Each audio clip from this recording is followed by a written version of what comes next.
Zoals je hem nou ziet, is het plein nou net in de hele beste staat. Het groen onderhoud is slecht, de bestrating is slecht, het ziet er eigenlijk net uit. Broeksterwâld maakt op de skop. Het dorpsbelang en de dorpsontwikkelingsmaatschappij hebben een plan opgesteld waarmee het centrum van het dorp en de teruggaande dik een metamorfose krijgen. En dat is heegnedig. Een nieuw plein, een nieuw dorpskern. Enerzijds echt 100% parkeren en aan de andere kant is echt een stuk voor, om dingen te organiseren. Dus het nou echt in 20 delen krijgen we eigenlijk wat een lichter plein, wat smoeker. Er staan flink wat verorings op de planning. Op de brink komt meer groen en de stoepen worden bij het plein lutsen. De teruggaande dik krijgt nieuwe verkeersdrompels en straatverlichting.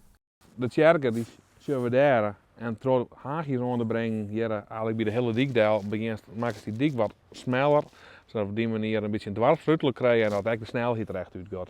De gemeente had wel fiducie in de plannen. Er wordt in totaal zo'n 4 ton beschikbaar gesteld. De Broeksters zijn in het algemeen heel grutsk op hun dorp, maar ze maken ook wel wat zwaarder over de inrichting en het ziet er wat zuterig uit.